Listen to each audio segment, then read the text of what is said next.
petites des voix sur les satellites européennes comme Intersat.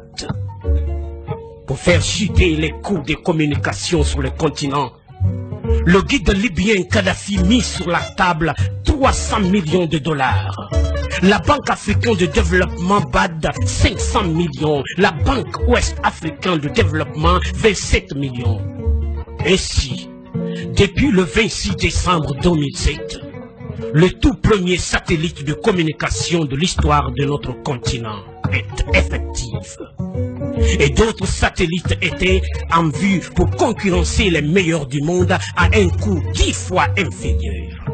Voilà comment un geste symbolique de 300 millions offerts par Kadhafi change la vie de tout un continent. Par ce geste, le guide libyen a fait perdre à l'Occident pas seulement 500 millions de dollars par an, mais les milliards de dollars de dettes et d'intérêts que cette même dette promettait de générer à l'infini et de façon exponentielle, contribuant ainsi à entretenir le système occulte pour dépouiller l'Afrique. En plus, les 30 milliards de dollars saisis par Barack Obama appartiennent à la Banque centrale libyenne qui était prévue pour la contribution libyenne à la finalisation de la Fédération africaine à travers 3 projets. La Banque africaine d'investissement à Chypre, en Libye. La création dès 2011 du Fonds monétaire africain avec un capital de 42 milliards de dollars avec Yaoundé pour siège. La Banque centrale africaine avec le siège à Abuja au Nigeria, dont la première émission de la monnaie africaine signera la fin du franc CFA, grâce auquel Paris a la même mise sur certains pays africains depuis 52 ans. Voilà pourquoi la rage de Paris contre Kadhafi.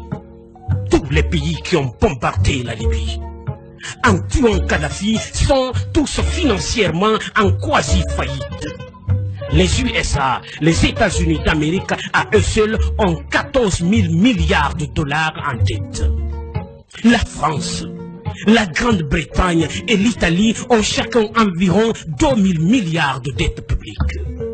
En 1865, dans son soutien à Abraham Lincoln pour l'abolition de l'esclavage, l'économiste américain Adam Smith l'avait prédit.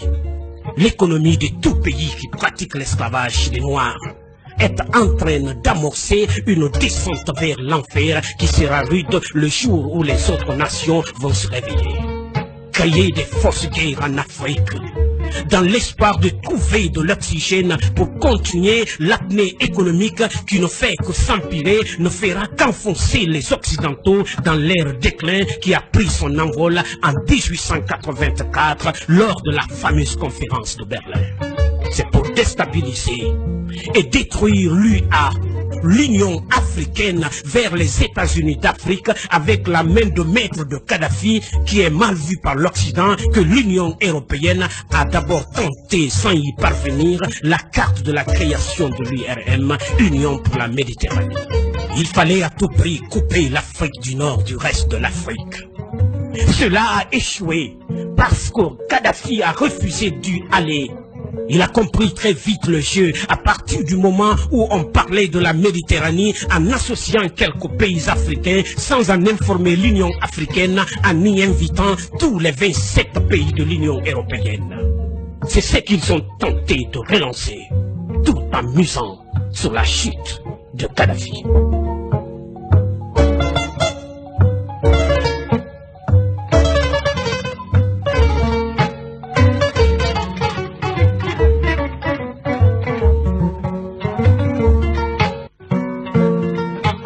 Faut signaler ce que les dirigeants africains ne comprennent pas et que tant que ce sera l'Union européenne qui finance l'Union africaine, on sera toujours au point de départ.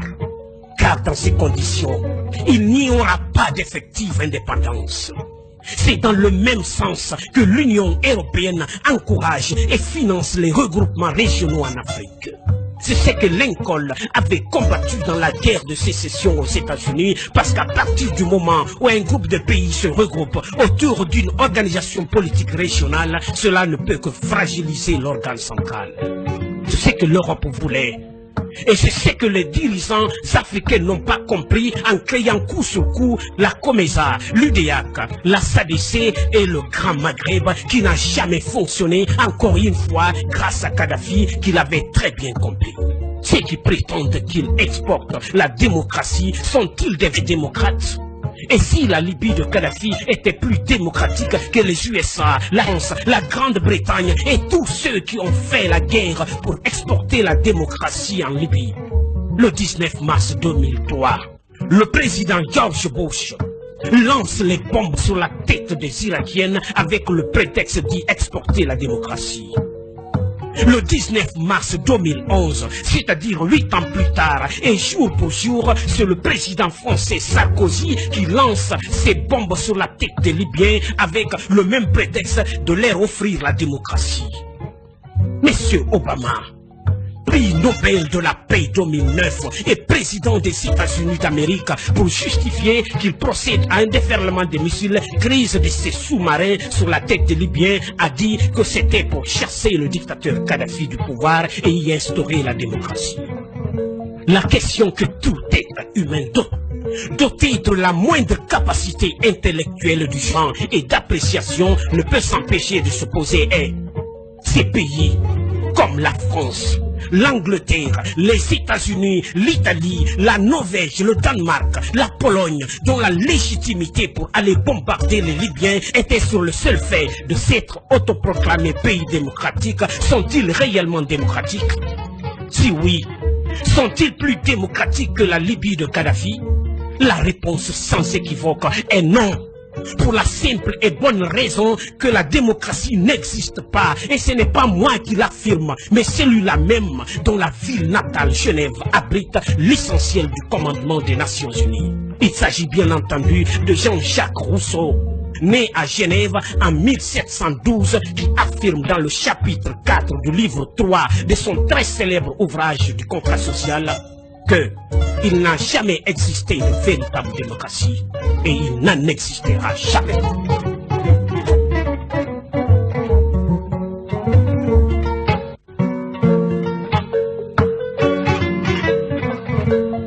Pour qu'un État soit véritablement démocratique, Rousseau pose 4 conditions selon lesquelles la Libye de Kadhafi est de loin, très loin plus démocratique que les États-Unis d'Amérique, la France et tous les autres qui prétendent exporter en Afrique la démocratie, à savoir 1. Dimension de l'État. Plus un État est grand, moins il peut être démocratique. Pour Rousseau, l'État doit être très petit pour que le peuple soit facile à rassembler. Sous cet angle, c'est la Libye de Kadhafi qui répond.